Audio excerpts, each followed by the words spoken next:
Good morning, y'all. Good morning, Shaw.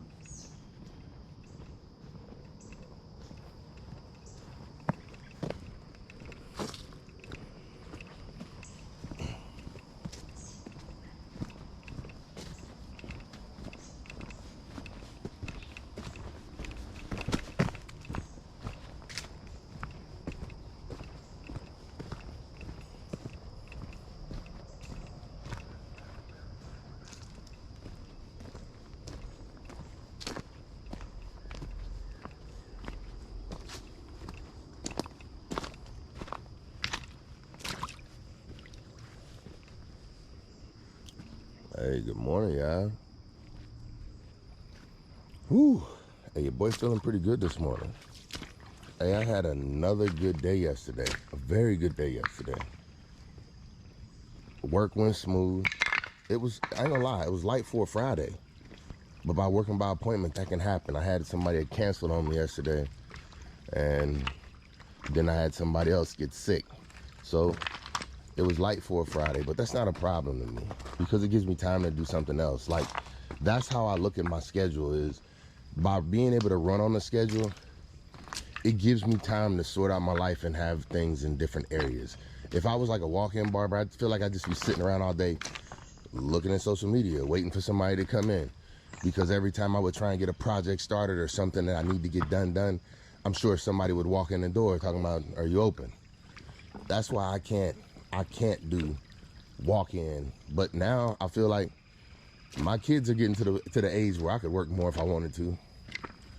They could definitely, because now they're starting to do their own thing as much as they possibly can. And that's not a problem to me. It actually is giving me free time to figure out what I want to be doing. And that is an amazing thing. Because now, like I said, I can figure out if I want to go back to school, which, still ain't happy about that whole thing. Call back in the fall to start class in the spring. Ain't feeling that too much, but it's okay. It gives me time to think. I don't need to be in a rush for anything. Hey, I don't know. I hear somebody out here this morning. Not that it's a problem. But I guess, hey, yesterday I got some bad news too, y'all. Some real bad news.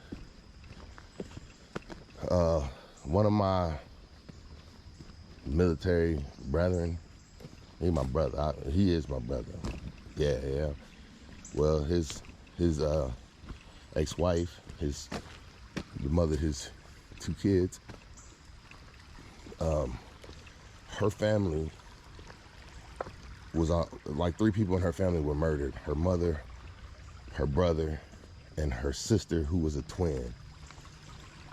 They all got murdered, and it was a murder that was committed by one of her other brothers. And so we talked about that one. I didn't contact her. I don't know how to, other than Facebook, which I guess I could do that. But I talked to him yesterday. His kids are doing good. His kids were with him. My thoughts and prayers go out to the family. I know this is hard. Once again, this comes down to mental instability. And this is one of the things that I be talking about on this channel, is mental health. The brother was released from prison not long before, and the mother had told, I don't know who, it was I watched the news report, and the mother had contacted whoever released him or whoever you contact and told them that she felt unsafe. Her son was being threatening towards her, and he had like some psychotic snap and murdered 3 people in his own family, including his mother. So their family is dealing with a lot right now.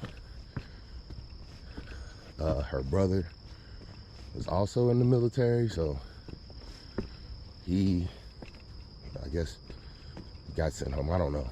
I'd never met him. So anyway, that was some tough news that I got, and my thoughts and prayers go out to their family. And then also, my friend who I'm talking about, he just took command. He's a lieutenant colonel. He just took command, and He lost a nephew to COVID. Oh, wait, excuse me, to a car crash. Somebody else lost a nephew to COVID, I'm sorry. To a car crash. So he had to go home for that right after his change of command. So, hey, you get bad news, you get bad news. I'm really praying for his family. Hey, much respect. Hey, but other than that, y'all, yesterday, it was pretty good. I was feeling good. This morning, I ain't saying, I'm gonna be honest with y'all, like, either the air feel thick or my chest feel heavy, tight, something like that. I don't know what it is, but I feel like I'm breathing heavy out here today. I ain't holding nothing back though, I'll tell y'all that. Not this morning. Your boy feel great. I'm dead serious. Woke up, no raccoon in the cage this morning. Hey, that was a bad one yesterday, y'all. Man, I did everything I could to put that daggone raccoon down as humanely as possible. Hey, I'm telling you, your boy a tag driver. I don't miss, and I didn't. Hey, they tell you where, if you want to shoot a raccoon, they tell you where to hit him. And it's supposed to be quick and painless. I hit him there. And it looked like it was quick and painless. I mean, he flipped over on his back, y'all. Kicked his leg up in the air and stopped moving and everything. I was like, I'll let him be till he's done. I'll come back and just get him out the cage. That ain't what happened, y'all. No joke. Now, I told y'all where I hit him, man. I came back to the cage about a half an hour later. This thing was looking back at me like, hey, bruh, why you hit me? I was so hurt. Because I'm serious. I thought he was supposed to be gone, and he was just sitting there looking at me. Nope, not panic still. I'm like, what the heck is it? Are these things like soup? Raccoons got to be the hardest thing to... Hey, that junk was tough. I had to go back and get the pellet gun again. I had came out there to empty the cage out. I feel like I am a one-hit wonder. Boy, but I wonder what happened with that raccoon, because, boy, he did not want to go down. Oh, my goodness. I felt bad. I got to find something a little bit more humane than that. I cannot be using a pellet gun, clearly, because I'm not going to keep coming back to that. That's not going to happen. Oh, yeah, they done made it down to this trail and cleaned it for me. Oh, yeah. Yeah, I found my route. Thank you. Bug almost went on my nose. But, yeah, I can't do that to no raccoons no more. That ain't going to work. I ain't saying I ain't going to keep getting rid of them. Well, we doing that. But I can't do it this way. So, if anybody got a more humane way of dealing with these raccoons, hey, and I found a skunk. I still need somebody's input on that one. If a skunk end up in this cage, what do? I did my research yesterday to make sure that everything I was doing was on the up and up. It ain't nothing wrong with what I'm doing. I'm allowed to do it on my property. I ain't even discharging a real gun, but I could, but I just don't want to scare my neighbors. Yep. I was like, man, I ain't putting that many miles on my car again. And I wanted to start my lawn care business in Florida. So when I got up here, I bought a truck and a trailer. And I put the car on the trailer and I drove that boy all the way down to Florida. But it ain't happened quite like that. There was a whole lot of stuff that I missed in between. But that's what happened. I don't even know how I got on that point. I don't know what the point of that was. But I'm saying, I was trying to tell y'all way back at the halfway point how I buy a car, why I buy a car. Now, I don't plan on buying no more new cars. No, not another one. I don't see a reason, unless I go to a Tesla now. Oh, that Tesla truck looks like it's gonna be what's up. Oh yeah, they're gonna have to fix some things. I need some mirrors, bruh. I need mirrors. I'm sorry, I don't care about no cameras. I still need a mirror. How you back something up if you can't see where you're going? You gotta stick something on the side. I don't care. I need to be able to see around it. Show me how you gonna show me around the trailer that I'm trying to back up. Please, we need mirrors. Hey, And another thing, this boy ain't got no windshield wiper on it. What's up with that? I'm saying, I know y'all up on some technology, but what? When it start raining too hard, I'm gonna have to put it in autopilot or pull over? I don't get it. Maybe that's the technology I'm gonna have to see. I bet he's gonna be putting a projection out in front of you, like you don't need to see out the front window no more. The cameras will show you everything you need to see. Like, wow. Yeah. Talk about a true heads-up display. And they got the autopilot, so what you need? Nah, I can't see going that route though. I would love to go electric on a car, on the truck. I would love to go electric on a four-wheeler because Tesla supposedly got a four-wheeler coming out. I would love to do that. I mean, when I say love to, I mean, you gotta have some crazy money in my opinion. Because I can't see, I'm gonna be honest, the way vehicles are priced today, I can't see a reason to, man, a Silverado costs $70,000 these days. Like, why? Why? Man, these things are called trucks, y'all. Man, goodness. I get it though, I get it. Everything going up. But boy, I remember the days when I could remember the days, because now it seems like ain't nothing cheap no more. Heck, it used to be a dollar store, now they got Five Below. It's like, hey, we didn't understand everything's gone up in price. You can't have a dollar store no more. Man, I remember when I can get a full-size Whopper for 99 cents. Man, I remember my parents telling me stories like that. I used to be able to go shopping and with a nickel and come out with a whole bag of candy. It's like, what? A Snickers? A cola? It's like, oh my goodness. Nope. And here I am, and check this one out. I used to pay 79 cents for a gallon of gas. I never thought I'd be telling a story like that. When I joined the military, 79 cents.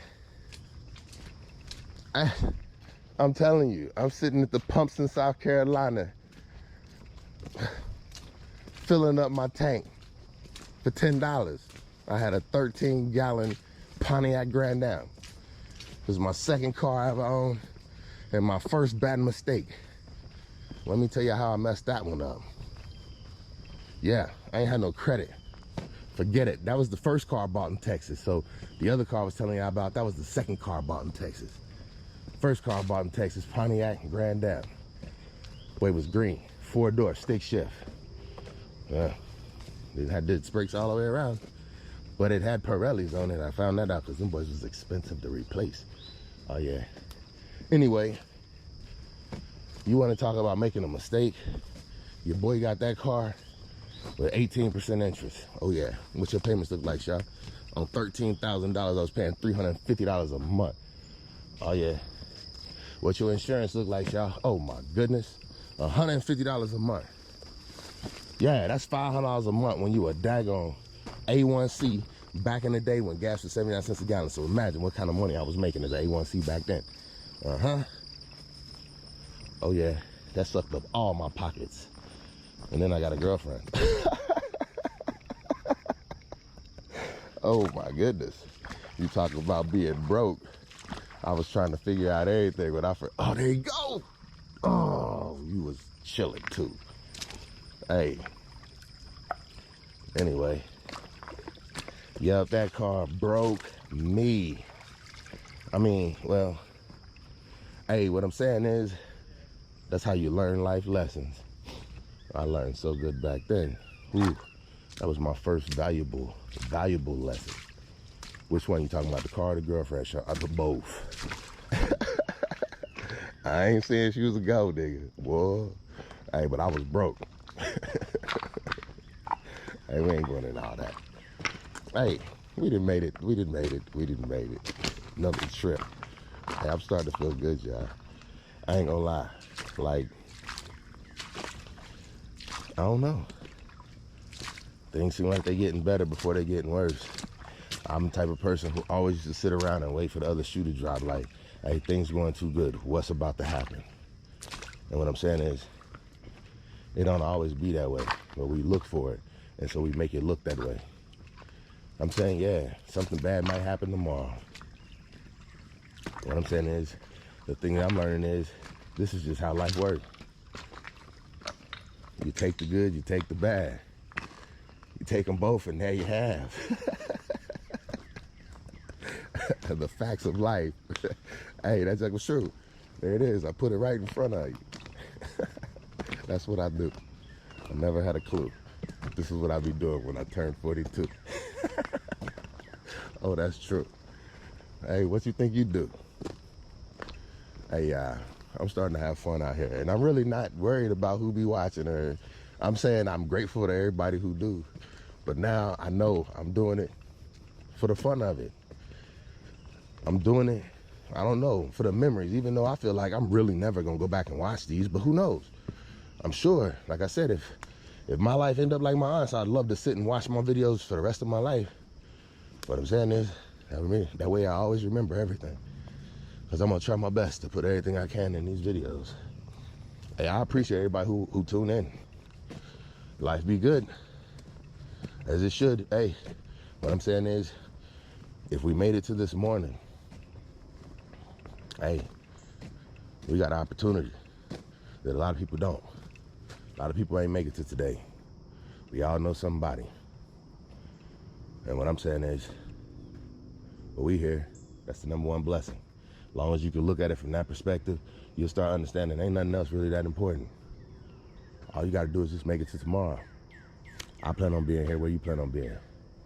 Hey, this your boy, and I'm out. Allowed to. I hate feeling like I'm hurting something in nature, but what I'm saying is, even that fox, ooh, I don't know about that one. I want to look that one up again. Somebody let me know, because I'll be watching TV shows sometimes, and in some places fox are like a endangered species. Not endangered, but protected, I should say. Like, you're not allowed to take them. And I'm not taking them to eat, so, but I tell you, these buzzards do love raccoon. Oh my goodness. I be having like 15 of them circling. None of them have found this one yet.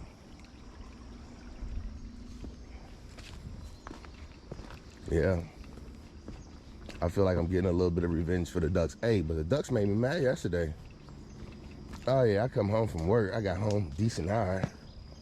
Come home, they just chilling up in the neighbor's yard with their nose all in the mud.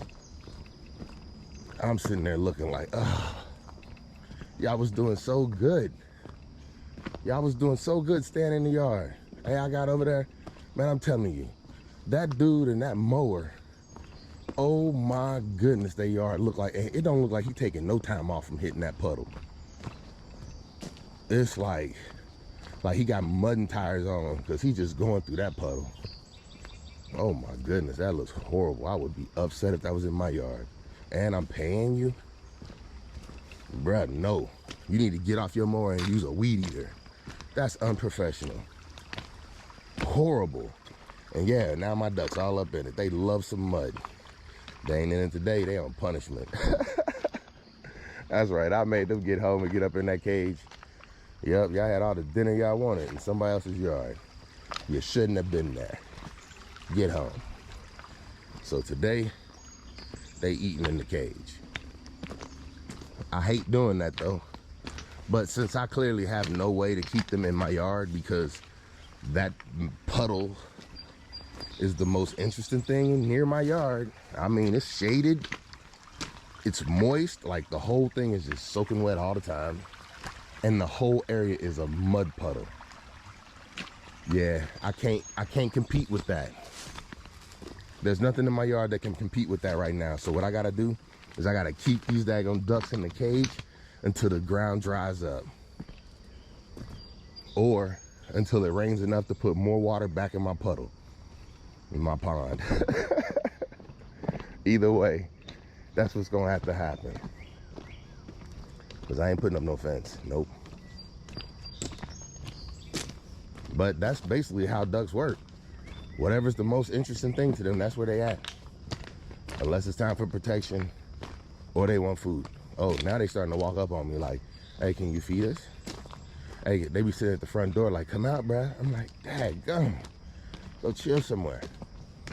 Be quacking at the front door. It's like, look, I'm gonna put y'all back in that cage. Oh yeah, they don't like that cage. As soon as I open that door, they be wanting to run out.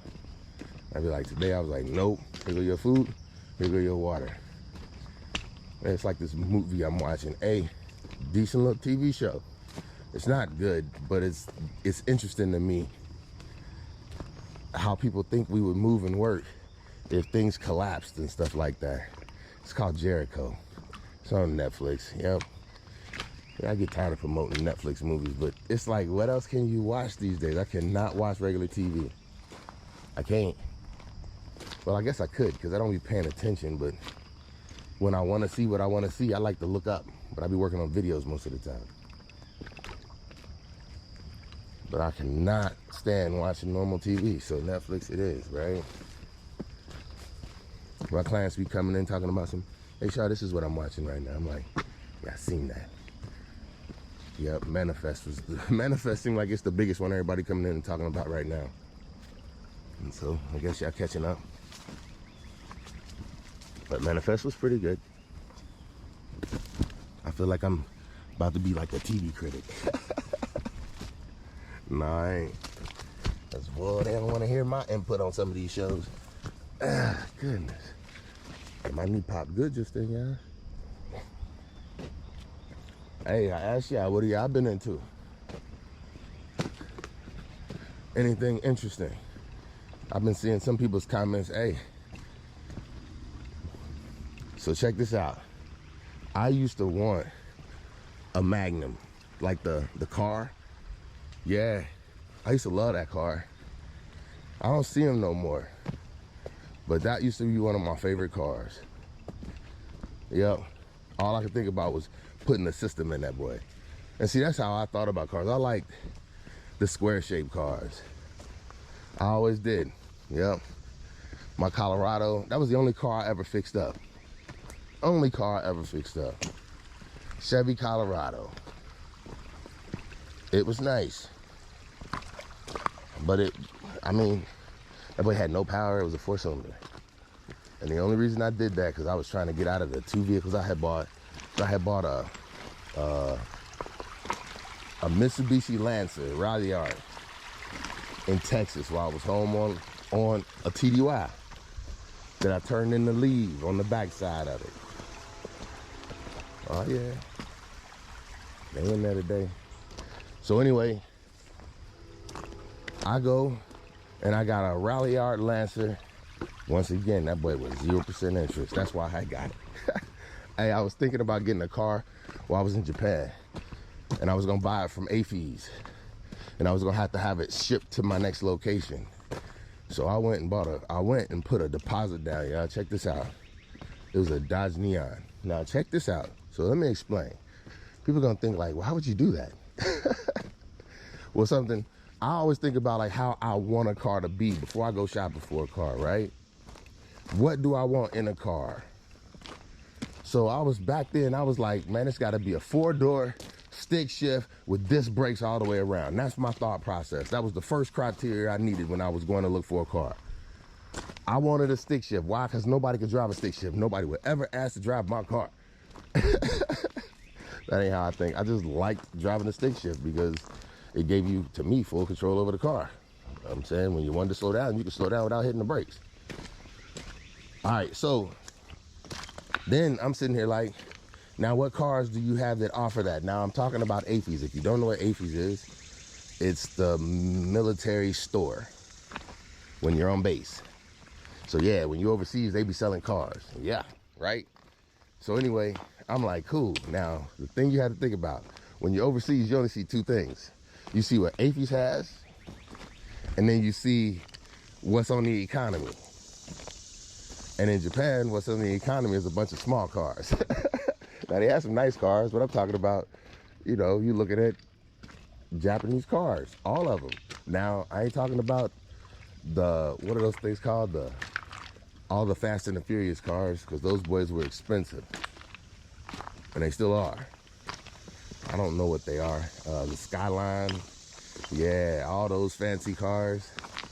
So I'm looking like what any car would do because, oh man, I get back to the States and then I see every car that the States has to offer. And I'm like, wait, why was I about to buy this car? Why was I had already put the deposit down, yeah. Hey, so I got to Texas and I saw the Lancer. It was a Mitsubishi Ralliart Lancer. Oh my goodness. That boy, silver, went ahead, picked that boy up right there on the spot.